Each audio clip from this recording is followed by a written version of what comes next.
Балончета.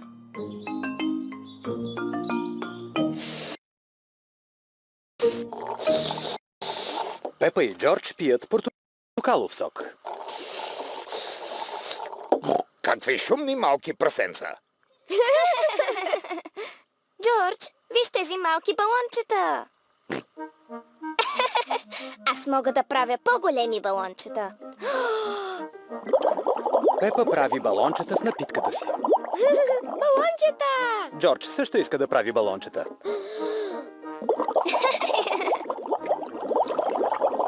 Пепа, Джордж, не бива да играете с храната си. Извинявай, татко. Пепа, щом харесваш балончета, защо не си играеш с това? Да, моята смес за балончета. Джордж, хайде да правим балончета в градината. Пепа показва на Джордж как да прави балончета. Първо, потопи пръчката в сместа. После, поеми дълбоко дъх и духай. Балонче! Джордж, сега е твой ред. Потопи пръчката в сместа. Дръж я изправена. Поеми дълбоко дъх и духай. Джордж полага усилия, но въздухът му започва да свършва.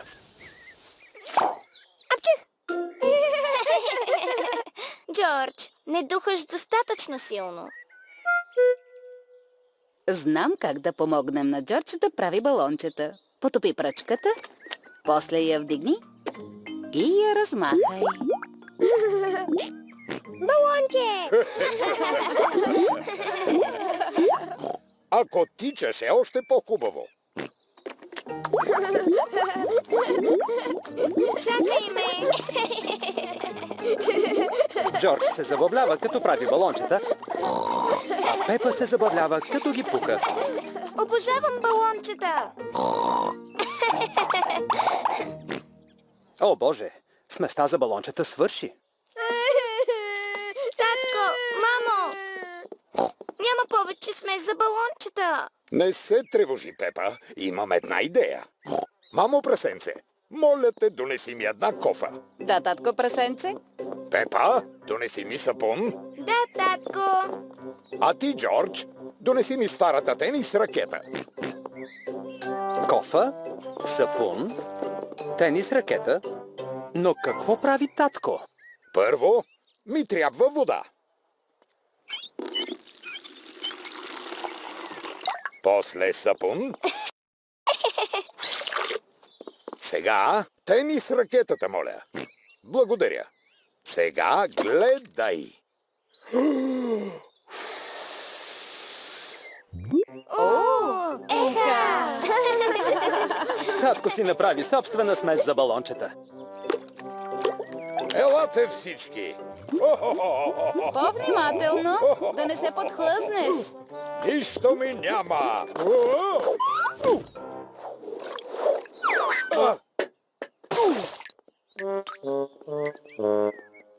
Добре ли си, татко прасенце? Да, добре съм. Татко е направил най-голямото балонче. О, майчице, разлях цялата смес за балончета. Сега вече не можем да правим балончета. Но може да скачаме в калните локви. Вижте! Сместа за балончета на татко е направила голяма кална локва. Пепа обожава да скача нагоре-надолу в калните локви. Вижте, сместа за балончета е направила цялата локва в балончета. Пепа обожава да скача нагоре-надолу в калните локви с балончета. Всички обичат да скачат в калните локви с балончета. Това е малко. Слънчето Емили. Днес Пепа и нейните приятели ще играят в група. Всяко дете си има кукичка, на която си закача пълтото. Днес имаме нова ученичка. Слънчето Емили. Здравей, Емили! Здравейте! Емили е малко срамежлива. Кой иска да покаже на Емили къде да закачи палтото си? Хо-хо, трябва ти само един. Пепа, покажи на Емили къде да закачи палтото си. Да, мадам Газела. Всички си имаме кукичка за палтата. Тази е за теб, Емили. Емили закача палтото си на своята кукичка. Сега, Емили, с какво би искала да играем днес? Боички, глина или конструктор? Не знам. Може би конструктор. А другите какво избират? Боички, глина или конструктор? Конструктор! Боже мой! Днес конструкторът е много популярен. Всеки иска да седне до слончето Емили. Емили, сега слагаш блокчета едно върху друго. Ето така. По-добре, ако ги слагаш едно до друго. Не, ето така, Емили. Ето така е правилно, Емили. Не, Емили. Ето така. Всички много помогнахте, но Емили, как би искала ти да играеш с блокчетата?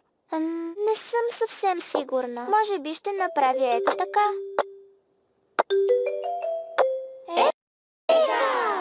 Слончето Емили се справя добре с конструктора. Време е за игра. Емили, искаш ли да играеш навън с другите? Да, моля. Може ли някой да покаже на Емили къде играем? Да, мадам Газела. Пепа и приятелите й играят в градината на училището. Колко е шумно! Да видим кой е най-шумен. Добре, аз ще съм първа. Това беше доста силно. Сега е ред на зебрата Зоуи. Сега е овчицата Сузи. Сега е кученцето Дани.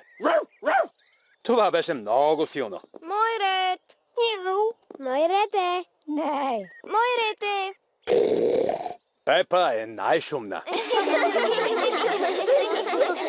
Емили, опитай ти. Не съм много сигурна. Моля те, Емили. Добре, ще опитам.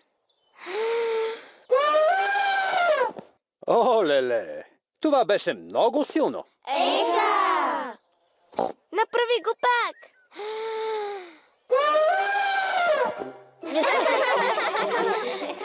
Емили вече не се стеснява. Емили, искаш ли да играеш на любимата ми игра? Коя е любимата ти игра? Скачането в кални локви. И на мен това е любимата ми игра. Пепа обожава да скача в калните локви. Емили обожава да скача нагоре-надолу в калните локви. Изглежда забавно. Юпи! Мадам Газела обожава да скача в калните локви. Всички обичат да скачат в калните локви. Емили, хареса ли ти първия ден в групата за игра? Да, мадам Газела. Виждам, че вече имаш много нови приятели. Да. Слънчето Емили е моя приятелка. Не, Емили е и моя приятелка. И моя! И моя? Здравей, дядо прасенце. Здравей, бабо прасенце. Поли много се вълнува от ваканцията с Пепа и Джордж. Здравей, Поли. Здравей, Поли!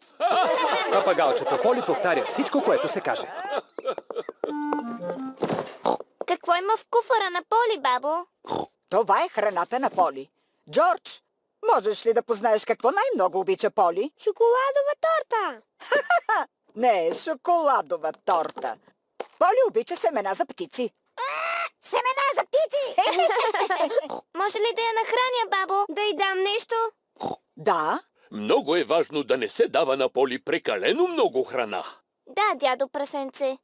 Дядо, може ли Поли да излезе от клетката? Да, но трябва да държите вратите и прозорците затворени, за да не излети Поли. Добре, дядо прасенце. довиждане, Пепа.